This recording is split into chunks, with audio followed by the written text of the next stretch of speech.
Elegimos esta secuencia debido a la alta riqueza de sonidos que contiene. Entre ellas está el sonido de la madera, la cual rechina, y es un recurso narrativo muy importante para nuestra historia, ya que podemos ver cómo nuestro personaje principal está siendo afectado por su entorno, ¿no? Este sonido es acusmático, ya que nos damos cuenta de dónde proviene sin tener que verlo. En este caso es en donde está apoyado el personaje. Entre estos recursos narrativos encontramos el equipo de sonido por el cual nuestro personaje está hablando.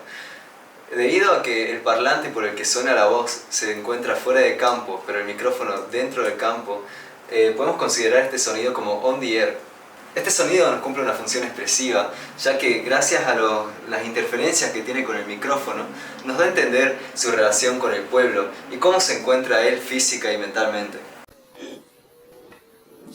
Otro aspecto importante es la voz de nuestro personaje, del candidato, ya que podemos notarla cansada, respirando constantemente, lo que nos indica en su estado fisiológico un cansancio y un malestar debido al sol que hay en esa zona. Hay una gran presencia de sonidos acusmáticos, y los cuales construyen una relación de sentido, los que nos meten en un espacio y en un tiempo determinados. Junto al buen uso de la multipista tenemos un gran supercampo, el cual nos da una gran narrativa muy dura y profunda acerca de la política, que nos indica que sin el contrato social el gobierno se cae a pedazos. En la zona acusmática encontramos sonidos en off y fuera de campo.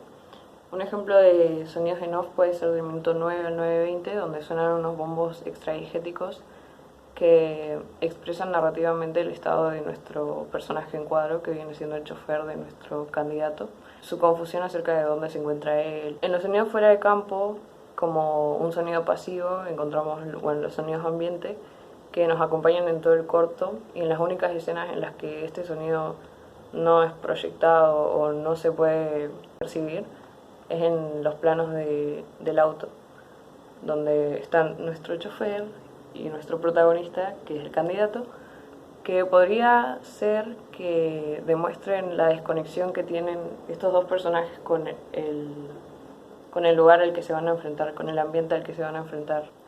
Otro ejemplo muy importante que tenemos de los sonidos fuera de campo es el sonido de los cubiertos en el minuto 9:31 al 9:48. Dan un cierre a todas las conclusiones que hicimos durante el corto que podrían haber pasado con el candidato.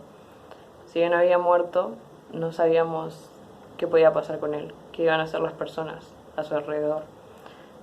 Y cuando estos cubiertos, estos platos y estas comidas pasan a estar dentro del campo, llegamos a la conclusión de que, bueno, se lo comieron.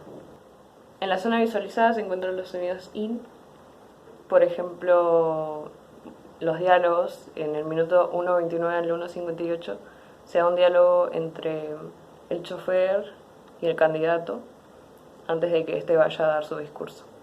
En el minuto 2:06 al 2:19 una radio es reproducida en primer plano por el chofer, que luego pasa a estar en un plano más general y se funde este sonido on the air con el sonido ambiente hasta que nuestro protagonista sube al escenario y empieza a dar su discurso. Los distintos tipos de fuentes sonoras que participan en la creación del discurso fílmico del corto, como por ejemplo la voz de nuestro protagonista o el chirrido de la madera a punto de quebrarse, tienen propiedades tanto acústicas como semánticas. ¿Pero qué es lo acústico y qué es lo semántico? Lean. Yo no soy profesor, no les voy a explicar qué es eso, tienen que saber, tienen que leer. ¿Pero por qué decimos que son acústicas o que son semánticas? Bueno, son acústicas porque, por ejemplo, el chirrido de la madera nos da a entender que algo va a pasar con esa madera. Podemos escucharlo y saber que próximamente va a quebrarse. ¿Y por qué son semánticas? Bueno, son semánticas porque podemos darle un significado simbólico, metafórico. Como por ejemplo, el hecho de que la política tradicional, al igual que la madera, está a punto de quebrarse. La auricularización del corto está en 0. ¿Por qué? Porque es inteligible perfectamente. Y aparte no tomamos el punto de vista de ningún personaje. Si bien vemos al candidato en contrapicado, lo vemos desde abajo.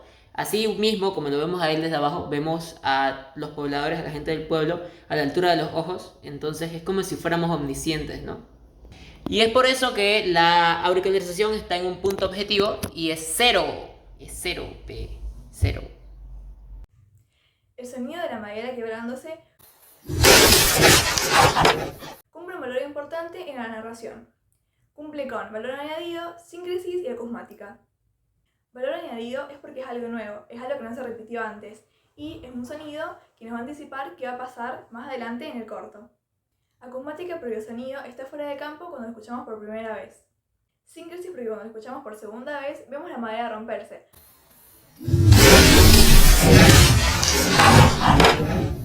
Lo que generó la muerte del protagonista. Entonces así ocurre una sincronización de sonido e imagen. En un análisis más formal de las categorías de Chion podemos también notar que la banda de voces es la banda que más se destaca sobre el resto de la mezcla y que tiene un notable protagonismo pese a que lo que se dice, digamos, en los personajes no es tan relevante para la trama y no se pensar el relato per se, digamos. Es más, pese a ser las que más destacan y que los incidentales sean los sonidos más subliminales y que recién se nota una segunda escucha sus motivaciones más metafóricas, se puede datar que son mucho más importantes a nivel narrativo los incidentales que las propias voces. Asimismo, la banda de música es una banda que, pese a tener 2 temas únicamente y que se centra casi todo el cortometraje en la banda de ambientales y nunca tocar la banda de silencio, por ejemplo, sí cumple funciones no tanto formales, digamos, de ritmo y métrica y montaje, sino más a lo expresivo, digamos. Por eso mismo se tiene el uso de tambores como de manera tribal para indicar peligro.